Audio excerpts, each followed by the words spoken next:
Contestant number... Kayo po na nakaupo. Hello everyone and welcome to my channel Eat Win Time. At nandito tayo ngayon para tuklasin ang pangyayari dito sa male OPM clones qualifying rounds dito sa Eat Bulaga. Kasama ng pinakamalupit na banda. Pati si Kiko, magaling, di ba rin kaya tabataan. Parang awit na lagi mo binabalik. Yeah, si Mark Adrian Sanchez from Bulacan. Ginaya niya si Idol Glock 9. Nakakatawa, di ko kaya ang ginagawa niya. Di kasi ako rapper. At alam na natin si Glock 9 napakabilis mag-rap. Pero yung ka-clones, malinis pa din. Pagka-delivered niya, every words maiintindihan.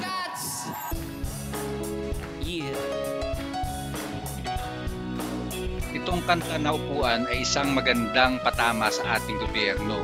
Kundi ako nagkakamali, yung backup vocalist niya dyan ay si Giselle ata. Kung mali, di rin ako sigurado. Paki-correct na lang at paki-comment nyo sa baba kung sino. Salamat! Tingnan nyo, pati mga singing queens at si Karen nakikanta sa kanya. Kasi maganda ang pagkagawa ng kanta na patama sa may mga power na nakaupo sa pwesto sa ating gobyerno.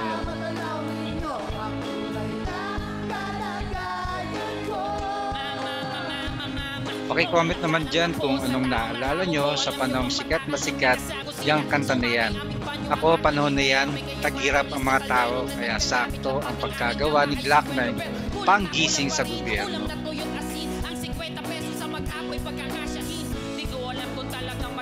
At sa challenge song niya ay kanta ni Looney na galing Trip Top. At syempre si Looney kasama ng one and only master rapper na Francis M. At magkakasama din sila ni Glock 9 noon. Maganda din ang meaning ng kanta na yan. Tulad ng sabi niya, o sabi diyan, sablay nung tumanda, lumakad, humakbang hanggang sa madapa. Huwag kang mawawalan ng pag-asa, huwag kang madadala. Kung wala kang mali, wala ka pang nagagawa.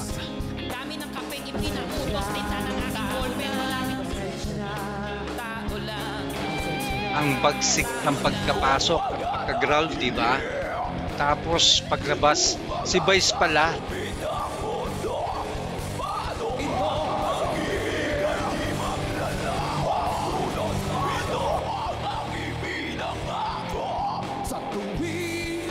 Yan si Jimboy Caprillos na taga-Tanay at ginaya niya si Vice Ganda.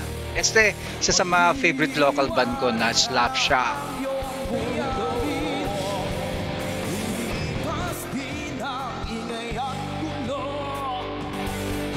Slapshot vocalist is Jamir Garcia. He passed away on November 26, 2020 at the age of 42.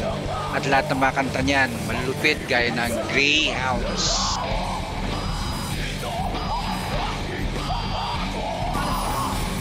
Thank you so much.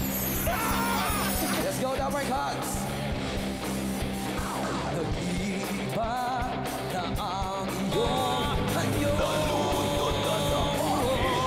Mahilig din ba kayo sa mga ganitong genre? Ako kasi, yan ang isa sa mga genre ng music na gusto ko. At mga alternative music or band. Kayo, anong genre gusto nyo? Pwede nyo naman ibahagi.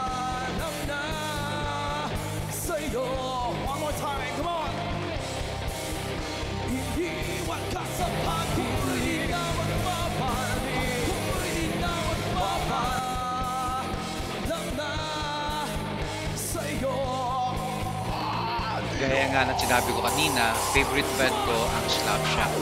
Kaya kabisado ko mga kanta at bagsakan ng boss ni Jamir. Sa totoo lang, malayo ang boses niya sa Slapshot kahit yung growl niya ay gop, kaya malayo talaga. Sorry sa fan ni Vice, ni Jimboy. Para sa akin, mas ka-voice ni Mark Adrian si Glock 9.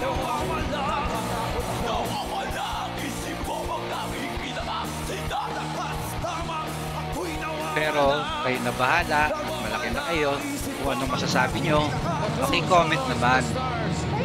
Qualifying round winner for today is contestant number